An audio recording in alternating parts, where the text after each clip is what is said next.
ಆನಂತರ indoor residential spray ಅಂತ ನಾವು ಕರಿತೀವಿ. ಇಂಡೋರ್ ರೆಸಿಡೆನ್ಷಿಯಲ್ ಸ್ಪ್ರೇ ಅಂತಂದ್ರೆ ಇಂಡೋರ್ ಅಂತಂದ್ರೆ ಮನೆ ಒಳಗಡೆ, ರೆಸಿಡೆನ್ಷಿಯಲ್ ಅಂದ್ರೆ ಮನೆ, ಸ್ಪ್ರೇ ಅಂತಂದ್ರೆ ಸಿಂಪಡಿಸೋದು. ಆ ಸಿಂಪಡಿಸುವಂತ ಒಂದು ಕಾರ್ಯಕ್ರಮ, ಸ್ಪ್ರೇಯಿಂಗ್ ಕಾರ್ಯಕ್ರಮವನ್ನ ಆರೋಗ್ಯ ಇಲಾಖೆ ಹಮ್ಮಿಕೊಂಡಿದೆ.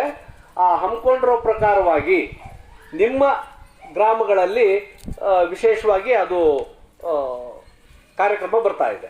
ಆ ಕಾರ್ಯಕ್ರಮಕ್ಕೆ ನಮ್ಮ ಗ್ರಾಮ ಪಂಚಾಯತಿ ಮೆಂಬರ್ಗಳಾಗಿರ್ಬೋದು, ಎರಡು ಗ್ರಾಮ ಪಂಚಾಯತಿಯವರಾಗಿರ್ಬೋದು, ಆರೋಗ್ಯ ಇಲಾಖೆ ಆಗಿರ್ಬೋದು, ತುಂಬ ಸಪೋರ್ಟ್ ಮಾಡಿ ನಿಮ್ಮೆಲ್ಲರ ಆರೋಗ್ಯ ರಕ್ಷಣೆ ಒಂದು ಗುರಿಯನ್ನು ಇಟ್ಕೊಂಡು ಈ ಕಾರ್ಯಕ್ರಮವನ್ನು ತಂದಿದೆ. ಈ ಕಾರ್ಯಕ್ರಮಕ್ಕೆ ಸುಮಾರು ಅಮೌಂಟ್ ಖರ್ಚಾಗುತ್ತೆ.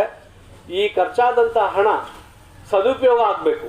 ನಮಗೆಲ್ರಿಗೂ, ನಾವು ಮನೇಲಿ ಲಾಸ್ಟ್ ಟೈಮ್ ಎಲ್ಲ ಸ್ಪ್ರೇಯಿಂಗ್ ಬಂದಾಗ ನೀವು ನೋಡಿರ್ತೀರಿ, ಮನೆಯಲ್ಲಿ ಸ್ಪ್ರೇ ಮಾಡೋಕ್ಕೆ ಬಂದಾಗ ಇಲ್ಲ ಮನೇಲಿ ಹೊಡಿಬೇಡ್ರಿ, ಹೊರಗಡೆ ಹೊಡೆದ್ಬಿಡ್ರಿ, ಅಲ್ಲಿ ಜಾಗ ಇದೆ, ಅಲ್ಲಿ ಬಾತ್ರೂಮ್ ಇದೆ, ಅಲ್ಲೊಂದು ಸ್ವಲ್ಪ ಮೂಲೆಯಲ್ಲಿ ಹೊಡೆದ್ಬಿಡ್ರಿ ಹಂಗೆ ಅಂತೇಳಿ ನೀವು ಹೊರಗಡೆ ಹೊಡಿಸ್ಬಿಡ್ತೀರಿ, ಇಲ್ಲ ಚರಂಡಿ ಹೊಡಿಸ್ಬಿಡ್ತೀರಿ.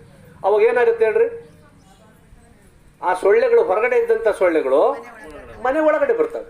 ಇನ್ನೂ ತೊಂದರೆ ನಾವೇ ಜಾಸ್ತಿ ತಂದ್ಕೊಂಡಂಗಾಗುತ್ತೆ. ಅದಕ್ಕೆ ಏನು ಮಾಡಬೇಕು, ಮನೆಯ ಒಳಗಡೆ ನಾವು ಸ್ಪ್ರೇಯಿಂಗನ್ನು ಮಾಡಿಸ್ಕೋಬೇಕು.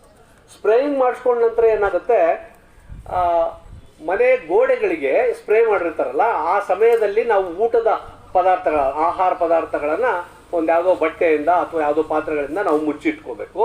ಕುಡಿಯೋ ನೀರನ್ನು ಮುಚ್ಚಿಟ್ಕೋಬೇಕು. ಯಾಕೆ ಅಂತಂದರೆ ಅದು ಆಹಾರದಲ್ಲಿ ಏನಾದರೂ ಬಿತ್ತು ಅಂತಂದರೆ ಅದನ್ನು ನಾವು ಊಟ ಮಾಡಿದರೆ ಬೇದಿ ಆಗೋ ಚಾನ್ಸ್ ಇರ್ತದೆ, ವಾಂತಿ ಬೇದಿ ಆಗೋ ಚಾನ್ಸ್ ಇರ್ತದೆ. ಮಾರಣಾಂತಿಕ ಏನೂ ಇಲ್ಲ, ವಾಂತಿ ಬೇದಿ ಆಗೋಂಥ ಚಾನ್ಸ್ ಇರ್ತದೆ. ಹಾಗಾಗಿ ಅದು ಕೂಡ ಆಗಬಾರ್ದು ಅನ್ನೋ ದೃಷ್ಟಿಯಿಂದ ಅವುಗಳನ್ನು ಮುಚ್ಚಿಟ್ಕೋಬೇಕು.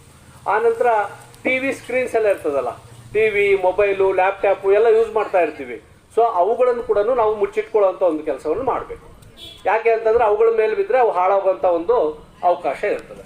ಇದು SP10% ಅನ್ನುವಂಥ ಔಷಧವನ್ನು ನೀರಿನೊಂದಿಗೆ ಮಿಕ್ಸ್ ಮಾಡಿಬಿಟ್ಟು ಸ್ಪ್ರೇ ಮಾಡುವಂಥದ್ದು. ಇದಕ್ಕೆ ಸಿಂಥೆಟಿಕ್ ಪೈರಿಥ್ರಿಯಮ್ ಅಂತ ಕರೀತಾರೆ. ಅಲ್ಲ ಸರ್, ನಮ್ಮ ಗಾಡಿಗಳ ಕಲರ್ ಚೇಂಜ್ ಆಗಿಬಿಡ್ತಾವಲ್ಲ ಸರ್? ಇದಕ್ಕೇನು ಕಲರ್ ಚೇಂಜ್ ಆಗಲ್ಲ. ಮೊದಲು DDT ಅಂತ ಬರ್ತಾ ಇತ್ತು. DDT ಸ್ಪ್ರೇ ಮಾಡಿದಾಗ ಕಲೆಗಳು ಕೂಡ್ತಾ ಇತ್ತು. ಆದರೆ ಇದು ಏನಾಗುತ್ತೆ, ಸೇಮ್ ನೀರಿನಂಗೆ ನೀರಿನಲ್ಲಿ ಕಲ್ತೋಗ್ಬಿಡೋದ್ರಿಂದ ನಾವು ಗೋಡೆಗೆ ಹೊಡೆದ್ರೆ, ನೀರನ್ನು ನಾವು ಗೋಡೆಗೆ ಹಾಕಿದ ಮೇಲೆ ಒಣಗಿದ ಮೇಲೆ ಯಾವ ಕಲರ್ ಇರ್ತದೆ, ಗೋಡೆ ಯಾವ ಕಲರ್ ಇರುತ್ತೆ ಆ ಕಲರ್ ಇರುತ್ತೆ.